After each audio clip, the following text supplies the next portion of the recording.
Praise the Lord. இன்னைக்கு நம்ம பார்க்கக்கூடிய தேவனுடைய வார்த்தை என்னென்னா, சரீரம் வச்சு பார்ப்போம். சரீரத்தில் மாமிச சரீரம் வச்சு பார்ப்போம். நம்ம இந்த மாமிச சரீரம் எப்பொழுது ஒரு மனுஷனுக்கு வந்தது? இது தேவனால் கொடுக்கப்பட்டதா? இல்லை அவன் இடத்துல ஒரு இடத்துலேருந்து ஒரு நிலையிலேருந்து விழுந்தது நிமித்தம் உண்டானதா சரீரமாட்டு அதை வச்சு நம்ம இன்னைக்கு பார்க்க போகிறோம். ஆதியாகமம் 2வது அதிகாரத்தில் 7வது வசனத்தை பார்ப்போம். தேவனாகிய கர்த்தர் மனுஷனை பூமியின் மண்ணினாலே உருவாக்கி ஜீவ சுவாசத்தை அவன் ஆசியிலே ஊதினார். மனுஷன் ஜீவ ஆத்துமா ஆனான். அப்போ இந்த வசனத்தை பார்க்கக்கூடிய நேரத்தில் மனுஷனை தேவன் மண்ணினால் உருவாக்கி இருக்கிறார். மண்ணினால் உருவாக்கி அவனுக்குள் ஒரு சுவாசத்தை கொடுத்திருக்கிறார். தேவன் சொல்ல ஜீவனுள்ள ஒரு ஆத்மாவாக மனுஷனை தேவன் ஆக்கியிருக்கிறார்.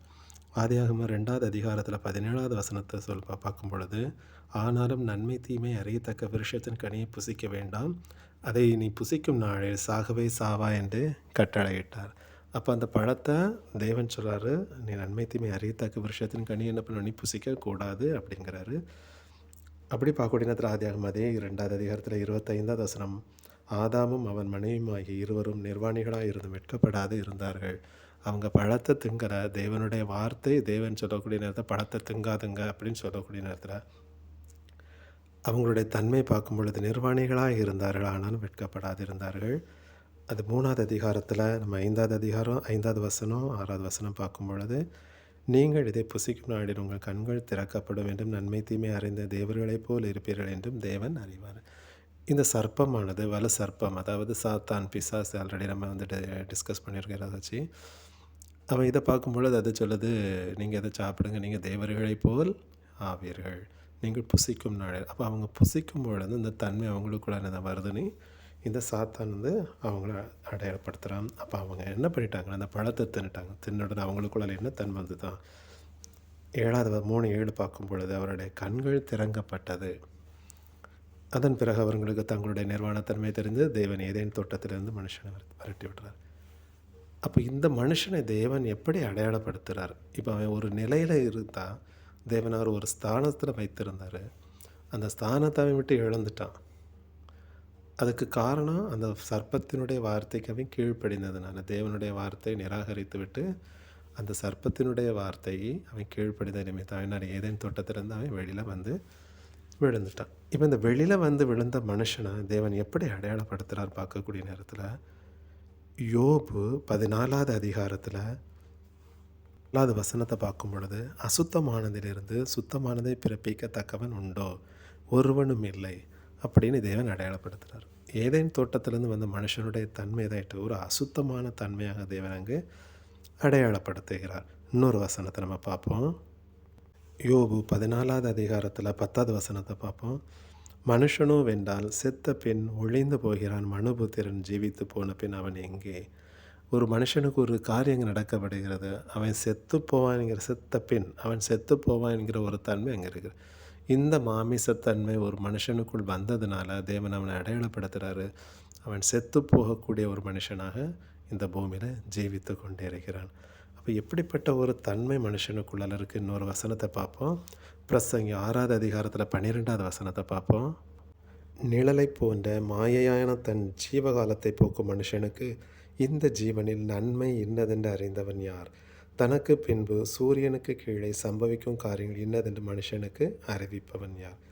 இப்போ இதில் ஒரு 2 காரியங்களை தேவன் அங்கே அடையாளப்படுத்துகிறாரு. நிழலை போன்ற வாழ்க்கை, இந்த ஜீவிதத்தை அதாவது தேவன் அடையாளப்படுத்து, இது மாயையான வாழ்க்கையாக தேவன் அங்கே அடையாளப்படுத்துகிறார். அது மட்டும் கிடையாது, ஒரு மனுஷனுடைய காலங்கள் முடிஞ்ச பிறகு அடுத்தது என்னது நடக்குதுன்னு சொல்லத்தக்க ஒருத்தன் ஒருவரும் அங்கேருந்து வரவும் முடியாது. அப்படிப்பட்ட ஒரு ஜீவித வாழ்க்கை தான் இந்த மனுஷனுக்கு அங்கே கொடுக்கப்பட்டு இருக்கிறது. அப்போ இந்த மனுஷனுக்கு எப்படிப்பட்ட தன்மை இருக்குது? அவன் ஏதேன் தோட்டத்திலேருந்து தேவன் வைத்த அந்த ஸ்தானத்திலேருந்து கீழே வந்ததுனால, அவன் இழந்து போனதுனால திருப்பி தேவன் சொல்கிறார். யோபு 14வது அதிகாரத்தை நம்ம பார்க்கும் பொழுது மனுஷன் செத்து போகக்கூடிய தன்மையில் இருக்கிறான். தேவன் இதை பிரசங்கி கொண்டு பேசும்பொழுது மாயையான தேவன் அடையாளப்படுத்த இந்த ஜீவிதம் எப்படிப்பட்ட ஒரு நிழல் போன்ற ஒரு மாயைக்கு ஒத்து இருக்கிறதாக தேவன் அங்கு அடையாளப்படுத்துகிறார். இது ஒரு மாமிசத்தினுடைய தன்மையாக தேவன் அங்கு அடையாளப்படுத்துகிறார். அதாவது ஏதேன் தோட்டத்திலிருந்து வெளியில் வந்த ஒரு மனுஷனுடைய தன்மை எப்படிப்பட்ட ஒரு ஜீவிதமாக தேவன் அங்கு அடையாளப்படுத்துகிற ஒரு நிர்வாணத்தன்மை உள்ள ஒரு மனுஷனாக தேவன் அங்கு அடையாளப்படுத்தியிருக்கிறார். இந்த நிர்வாணத்தன்மை நம்ம பார்த்துருக்குறோம். ஏற்கனவே நிர்வாணம் என்கிற தன்மை ஒரு வீடியோவில் போட்டிருக்கிறோம். உலகம் கூட்டல் மாமிசம் என்கிற தன்மை அங்கே தேவன் அங்கே நிர்வாணமாக தேவன் அங்கே அடையாளப்படுத்துகிறார். அப்போ அந்த நிர்வாணத்தன்மை ஏன் வந்தது?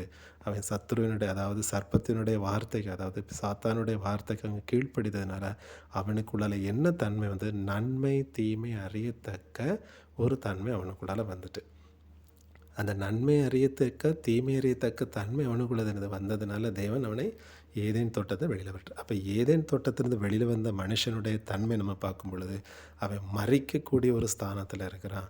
அப்போ மறிக்கக்கூடிய ஸ்தானத்தில் கூடிய இந்த மனுஷனுடைய காரியம் எப்படிப்பட்டதாக இருக்குதா? இந்த மாயையாக தேவன் அடையாளம், அதான் நிழலை போன்ற இந்த மாயான ஜீவிதமாக தேவன் அங்கு அடையாளப்படுத்தியிருக்கிறார். இந்த மனுஷனை பற்றி இன்னொரு இடத்துல பார்க்குறோம். பிரசங்கி 9:5 வசனத்தை நம்ம பார்ப்போம். உயிரோடு இருக்கிறவர்கள் தாங்கள் மரிப்பதை அறிவார்களே, மரித்தவர்கள் ஒன்றும் அறியார்கள், இனி அவர்களுக்கு ஒரு பலனும் இல்லை. அவர்கள் பேர் முதலாய் மறக்கப்பட்டிருக்கிறது. அவர்கள் சிநேகமும் அவர்கள் பகையும் அவர்கள் பொறாமையும் எல்லாம் ஒழிந்து போயிட்டு சூரியனுக்கு கீழே செய்யப்படுகிறது ஒன்றாகிலும் அவர்களுக்கு இனி எந்தெண்டைக்கும் பங்கில்லை. ஒரு மனுஷனுடைய ஒரு ஜீவிதம் எப்படி இப்போ இருக்குதுன்னா, இப்போ ஒரு மனுஷன் உயிரோடு இருக்கிறான்னா அவனுக்கு எல்லா தன்மைன்னு தான் தெரியும். ஆனால் அவனுடைய காலங்கள் முடிந்த பிறகு யாருமே சொல்லிக் கொடுக்கறது என்ன எப்படிப்பட்ட தன்மை, அவனுக்கு உள்ளே இருக்கக்கூடிய எல்லா இருதயத்தினுடைய நினைவுகள் என்ன தான், எல்லாமே அழிந்து ஒன்றுமே இல்லாத போய் ஆகிடும். அப்போ அப்படி இருக்கக்கூடிய மனுஷனை பார்த்துட்டு உயிரோடு இருக்கிறவர்கள் தாங்கள் மறிப்பதை அறிவார்களே, மறித்தவர்கள் ஒன்றும் அறியார்கள், அவர்களுக்குள்ள என்னது எந்த ஒரு தன்மையிலோ. இதுதான் ஒரு மனுஷனுடைய தன்மையாக இருக்குது.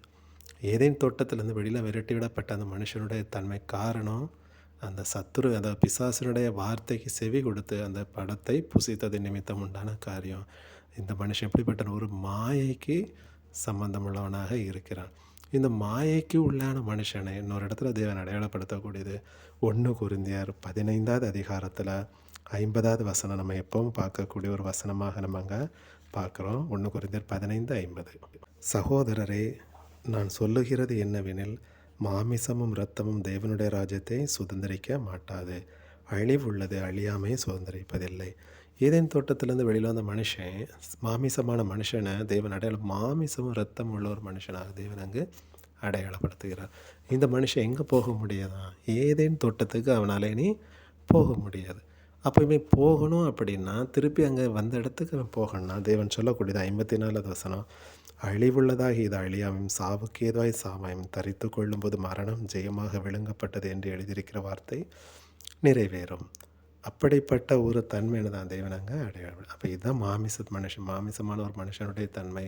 அவன் என்ன பண்ண வேண்டும்? மாமிசமும் ரத்தமும் எங்கே போக முடியாது? தேவனுடைய ராஜ்யத்தை சுதந்திரிக்க முடியாது. தேவனுடைய ராஜ்யத்தை சுதந்திரிக்க முடியாத மனுஷனை பார்த்தீங்கன்னா இதை ஜெயம் எடுக்க வேண்டியது. ஜெயம் எடுத்து இப்படி ஜெயம் எடுக்க முடியுமா?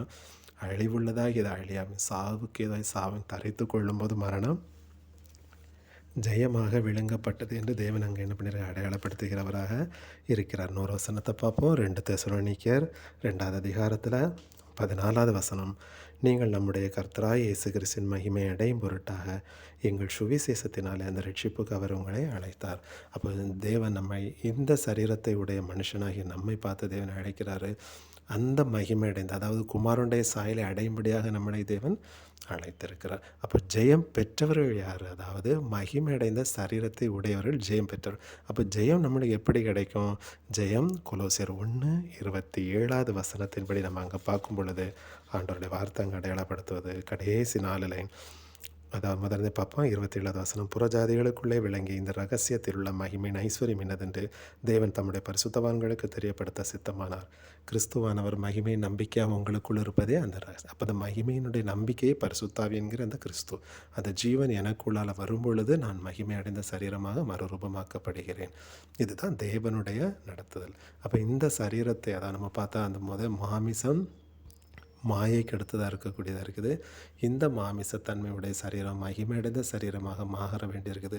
மகிமையடைந்த சரீரம் மாறணும்னா எனக்குள்ளார கிறிஸ்துவானவர் உள்ள வந்து வாசம் பண்ணணும். அவர் தான் என்னை பரிசுத்தப்படுத்துகிறவர். அப்போ உள்ளே இருந்து என்னுடைய சரீரம் உள்ளார்ந்த மனுஷன்லேருந்து என்னுடைய வெளியார்ந்த மனுஷனு தான் பரிசுத்தமாக. உள்ளே இருந்து பாத்திரம் துலங்கி வெளியிலே நான் அது பளபளன்னு வருது. அப்போ அந்த ஜீவன் எனக்குள்ளால் வரும் பொழுது, கிறிஸ்து எனக்குள்ளால் வரும் பொழுது என்னுடைய சரீரம் ஒரு மகிமையடைந்த சரீரமாகிறது. அதாவது இயேசு கிறிஸ்துவின் மகிமையடைந்த சரீரமாக மூலமாக தேவன் சொல்லக்கூடியது ஜெயம் பெற்றார்கள் இப்படிப்பட்டார்கள். இவர்கள் தான் எங்கே போவாங்களா? தேவனுடைய ராஜ்யத்துக்கு போவாங்களே தவிர வேறு யாரும் அங்கே போகவே முடியாது. இதுதான் ஒரு மாமிசமான ஏதேன் தோட்டத்தில் அந்த சரீரத்தை உடைய அந்த மாமிசமான மனுஷனுடைய தன்மை. அவன் மகிமை அடைய வேண்டியதாக இருக்குது, ஜெயத்தை பெற வேண்டியதாக இருக்குது. அதற்கு நம்மளுக்குள்ள ஜீவன் வாசம் பண்ண வேண்டியதாக இருக்குது. கர்த்தருடைய நாம மகிமைப்படுவதாக. Glory to God.